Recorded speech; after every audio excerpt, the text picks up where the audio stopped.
Hey, what's up? It's Natasha Castles live inside the Primavera Online High School Lounge with none other than the very talented Shawn Hook. How's it going? Hi, It's everyone. going lovely. I just saw your video that I love, Sound of Your Heart. Love the concept and everything, but I kind of want you to break down what's happening in the video because Sure. it's very, to me, it gave me the memory of Titanic. Jack, Oh, don't wow. ever let go. That's the first. But it was opposite. You'd have to watch the video. She went drowning, and he was like, Yeah. no. But Yeah. break that down for me a little bit. Sure. I mean, so the song is about losing someone. It's about feeling guilty about that and wanting to make it right and wanting to make it better. And the concept of the video is kind of trying to capture those moments artistically in these vignettes. And the vignettes are, it's snowing the whole time in the video. Super cool. Yeah. So I guess the black abyss that the girl, my love interest, falls into is a metaphor for obviously the loss, and then me being guilty, the guilty party. There's a couple other vignettes of me pretending to shoot a gun. Rose, don't ever let go. Yeah, and the black ink is on my hands, and it's kind of showing that I was the one that's responsible for losing this person. Very deep. See what he did? I know. Damn, Shawn. But yeah, I'm glad you enjoyed it. The other video I really like is Million Ways. Oh yeah, that was everybody, fun. that Total was opposite one. really fun. Very opposite. A lot more fun. Everybody's on their phone. It kind of just parallels what actually happens today in it's society. true. No one looks up from their phone. Was that something you wrote the treatment for that video, or what was the thought behind it? Well, actually, the director, Alon Asociano, wrote the treatment, and he brought it up to me. That we had I think 5, maybe 7 treatments that came in. And to me, this was the most unique one. And Very unique. I love the concept all over. Yeah, thank you. And it was the least literal one. And I was like, you know what? This is cool. I think we can do something really fun with this. And that was the goal with that video, was just to have fun, not take myself so seriously.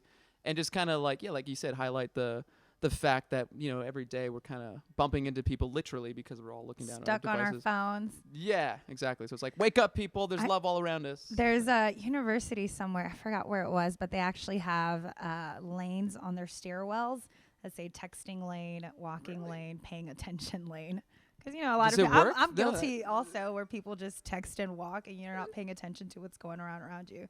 Does it work? Do you know? I'm assuming it works. Yeah. It was a while ago that I read this story, but I'll Yeah. have to look it back up. So tell me something about your musical background. Now, obviously, you play the piano. Any other instruments? Yeah, I play the guitar, and I used to play the trombone. I played trombone wow. professionally for 2 years. I was the lead trombonist in high school in a jazz band. The proud I'm moment. very I was proud. the lead trombonist. Not a lot of people are admit of Yeah, being the lead trombonist in high school. it's funny, so in the 7th grade we had to choose an instrument, and I already played piano, so I was like, okay, well, I'm gonna play saxophone or drums, and then I put down trombone as like the third one that I had to put in as a requirement, and I got the trombone. I was like, oh my god, but.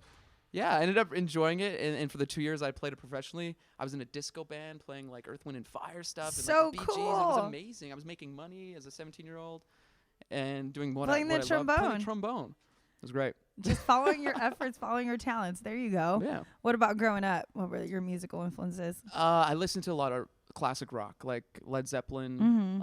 Nirvana. Yeah, Nirvana. I mean, course. that's more grunge, but I got into grunge as well. Yeah, my parents listened to a lot of country music. My grandfather was a huge Johnny Cash fan, so I naturally became a fan of Johnny Cash. Jerry Lee Lewis, I think he made piano cool for me because classical music is it can be a little dry at times. And when I saw Jerry Lee Lewis do what he did, I was like, wow, that's actually really cool. And yeah, I don't know, I go all over the place, and I like a lot of electronic music, Major Lazer, and just great music. I did read an article where you stated that you described this upcoming album, what is it, Analog Love, it being a step or a growth from your first album. Yeah. Why so? I think so. The first record, it was just 2 guys, myself and another writer producer named John Levine. Great guy. He produced Fight Song, actually. He's having a great year. Yeah. Fight Song. Amazing writer, and I put a lot of trust into John, and he really helped pull out, I guess, the good things in me as an artist. But this time around, I kind of had more say in terms of who I was working with and the types of songs I wanted to include on this record, and I just felt like I grew into that comfort, I guess, as an artist with this new record. So, yeah, and I hope to grow the next Of song and every course. time, and but this one, this is a big step for me, I guess. Do we have a release date for Analog Love?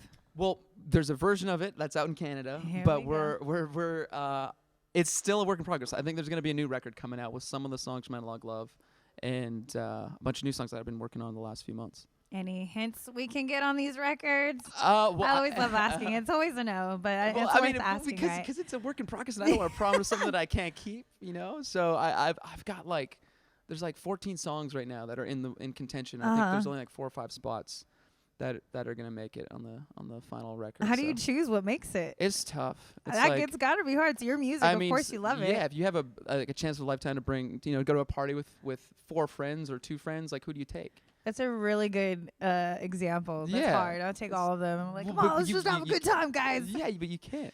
Or one at a time. Like, okay, you guys go in first, and then we'll switch out. Not for songs. It doesn't work out. Yeah, it doesn't work out like that. But I don't know. I think that strategy has kind of worked for me in the past, where the good songs always make their way to the top. Not like the good friends always make their way to the top, but right.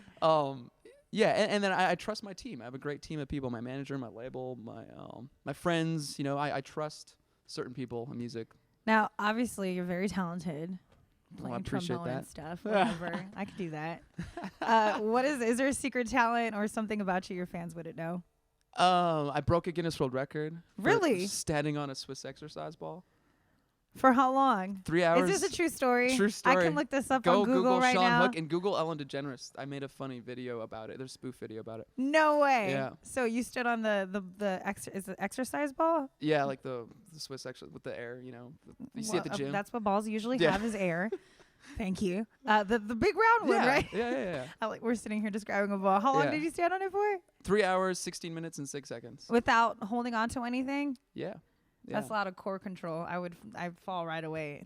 Yeah, I was using it to train for hockey because I'm from Canada and I grew up with skates on my feet like, at I'm all from times. Canada. It's automatic. We're born playing hockey, right? Yeah, but it's true though. It's it's a cliche, but it is true. If you can walk, then you can skate.